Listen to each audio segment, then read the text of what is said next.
Sel-sel memiliki struktur dan fungsi dengan rentang batas normal yang cukup sempit. Hal ini disebabkan karena program metabolisme, diferensiasi, dan spesialisasi genetik dari sel-sel tersebut, oleh batasan sel-sel tetangga, dan oleh ketersediaan substrat metabolik.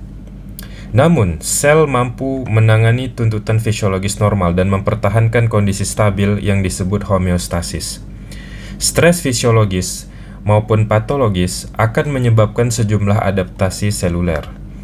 Respon adaptif dapat berupa peningkatan jumlah sel yang disebut hiperplasia, peningkatan ukuran sel individual yang disebut hipertrofi, penurunan ukuran dan fungsi sel yang disebut atrofi, maupun perubahan sel matur yang satu ke sel matur yang lain yang disebut metaplasia.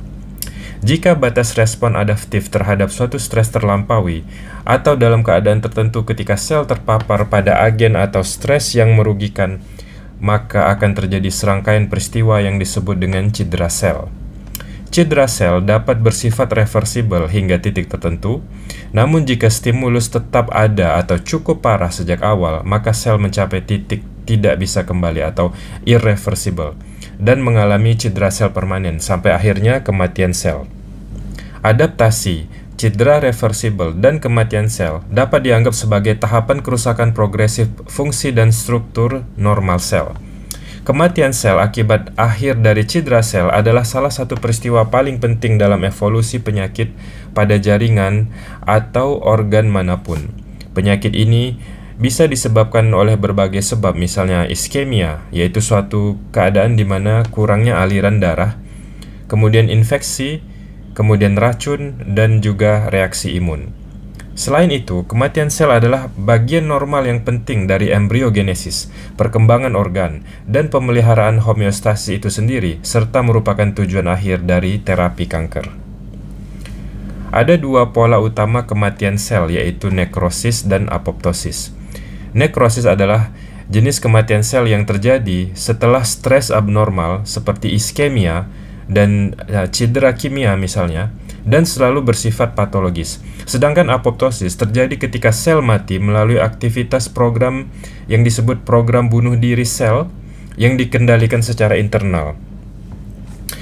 Ini dirancang untuk menghilangkan sel-sel yang tidak diinginkan selama proses embriogenesis dan dalam berbagai proses fisiologi seperti involusi jaringan yang responsif terhadap hormon setelah penghentian hormon.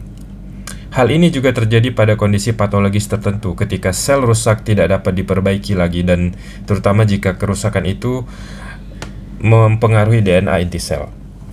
Berbagai jenis stres dapat menyebabkan perubahan pada sel dan jaringan selain adaptasi, cedera sel, dan kematian. Sel yang terkena rangsangan subletal atau stres yang sifatnya kronis mungkin tidak rusak, tetapi mungkin menunjukkan berbagai perubahan subseluler. Gangguan metabolisme dalam sel mungkin berhubungan dengan akumulasi sejumlah zat intraseluler termasuk protein, lipid, dan karbohidrat. Kalsium sering disimpan di tempat kematian sel mengakibatkan kalsifikasi patologis. Dan yang terakhir, penuaan sel juga disertai dengan perubahan morfologi dan fungsional yang khas.